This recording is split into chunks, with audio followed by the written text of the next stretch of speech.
Kondisi kolam yang siap ditaburi sudah penuh dengan jentik, yang itu membuat bibit lele yang ditabur nanti bisa hidup ya untuk beberapa hari ke depan.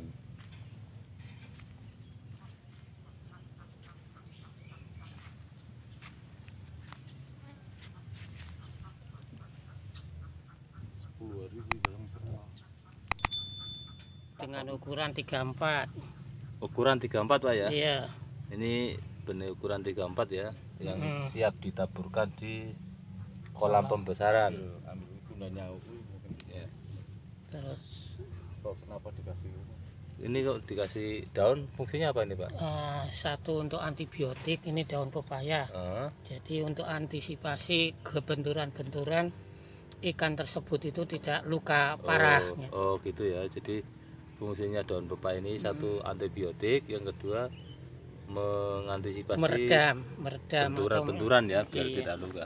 Mau ditabur ini ya? Iya.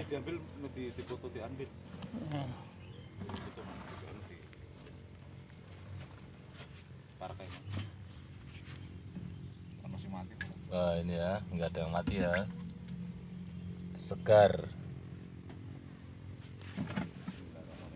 Bismillahirrahmanirrahim.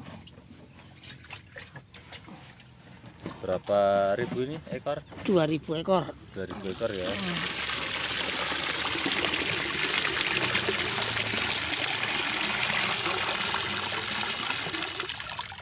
Ciri ikan yang sehat, benih yang sehat, begitu ditabur langsung menyebar, tidak gerombol. Ya, langsung nyebar ya, ini ditaruh langsung menyebar. Nah, ini tidak menggerombol di satu tempat. Iya, tidak koloni itu. Karena di kolam tersebut sudah banyak sumber makanan. Umur berapa hari ini Pak? Dari mulai larva hingga bisa ukuran 34 itu 35 hari. 35 hari ya, dari larva ya? Ini termasuk ayakan pertama. Kondisi bibit yang sedikit mati itu ukuran berapa hari idealnya untuk pembesaran? Itu tergantung dari lingkungan media hidupnya. Kalau memang media hidupnya itu udah tidak banyak sumber makanan, terus kemudian benih yang terkirim juga kurang sehat, ciri tidak sehat, ikannya itu podong mumbul ke atas, mengambang gitu ya? Mengambang. Terus kemudian dia itu banyak berdiri, tegak, mengapung. Iya, ngapung. Ya.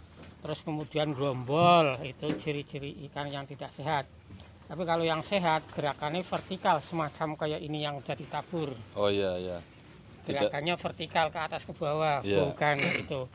Tidak mendatar, tidak ya? Iya, terus kemudian kalau di tempat itu pembenihan, apabila kita deketin ikan tersebut yang sehat, itu akan mengejar kita. Di pembenihan itu ya? Di tempat pembenihan semacam itu. Iya, iya. Nah, kalau kita kebiasaan yang terkirim itu terseleksi semacam itu, termasuk ini dengan Pak Sarpadi, itu sudah banyak pengalaman ke sana kemari, tapi setelah hubungan dengan saya cocok karena tidak banyak kematian. Gitu. Termasuk salah satu mengantisipasi kematian dari awal itu ya itu tadi ya, pakai daun gitu ya, antibiotik. Pengiriman. Kalau pertama benih itu terseleksi benar-benar sehat. Terus kemudian kita waktu pengiriman untuk meredam goncangan-goncangan atau kopiak-kopiak istilahnya, itu dengan daun pepaya atau daun apa aja, yang penting tidak itu.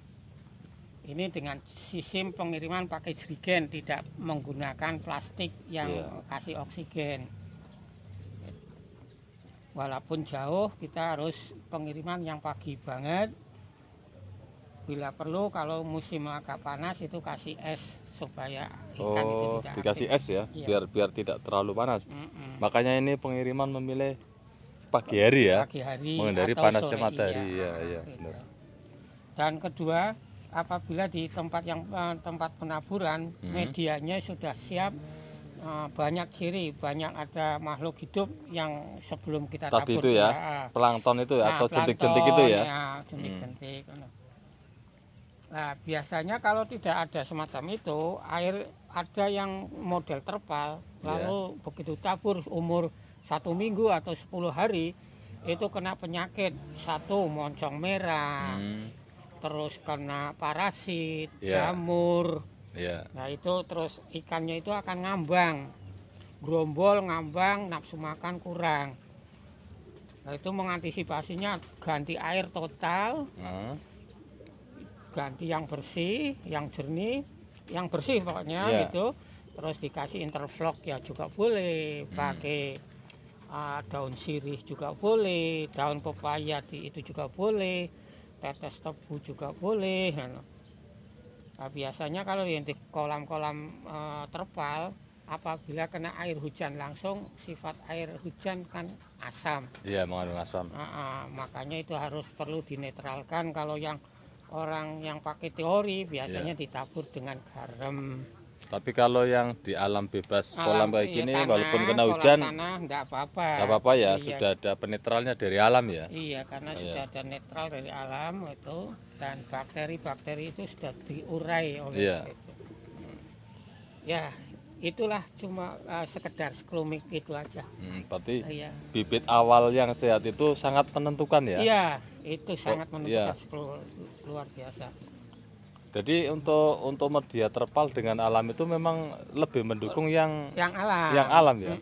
Cuma kalau waktu kita manenin, kendalanya itu waktu kita manenin itu sangat repot. Oh iya. Itu. Kalau yang di alam ya. Iya. Kalau di terpal panennya gampang. Cuma faktor kematiannya lebih tinggi ya ketimbang yang alam ini ya. Nah ini ditabur dengan ukuran 34 aja langsung menyebar seisi kolam itu. Itu drumik-drumik ke sana, ke depan itu. Mengisi seluruh kolam ya. Padahal ini 1,5 meter kali berapa? 5 meter ada ya? 5. Ya jadi rekan-rekan konco bola ini kalau pembibitan awal memang harus menggunakan bibit yang sehat. Bibit yang sehat itu salah satunya itu minimal umur berapa tadi Pak? Ini bukan umur, jadi ukuran aja. Oh iya, ukuran 3-4 cm ya? Iya, ini 3, bukan gitu, sebutannya bukan senti, pokoknya ukuran 34, ukuran 35, ya? 46. Oh iya, ukurannya 34, 35, 36 itu ya? Iya. Itu yang ideal untuk ditaburkan sehat gitu ya? Iya. Terus pas waktu pembawaan pun harus dikasih daun pepaya atau daun lainnya ya. Kalau daun pepaya itu ada fungsinya antibiotik juga untuk mengantisipasi benturan yang menimbulkan luka ya. Nah, kondisi media kolam pembesaran ini juga sudah disiapkan beberapa hari untuk sterilisasi dan menimbulkan jentik-jentik itu ya. Plankton itu untuk memakan awal setelah ditaburkan untuk beberapa hari ini ya. Jadi ini ya kondisinya sudah kelihatan, sudah menyebar kemana-mana. Itu yang perlu disampaikan dan diperhatikan bahwa bibit awal itu sangat menentukan. Yang kedua, media pembesarannya juga lebih disarankan menggunakan kolam yang alam ya seperti ini, karena mengandung jentik-jentik dan juga mengantisipasi kalau hujan kandungan asamnya langsung dinetralisir sama tanah seperti itu.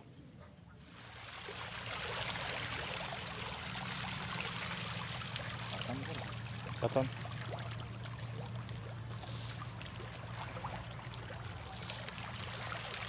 Pas sebulan ya.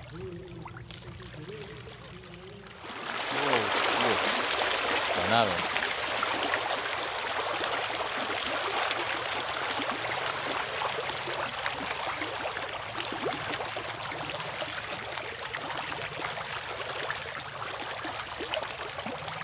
Apa terus ya makan pilih semua ya?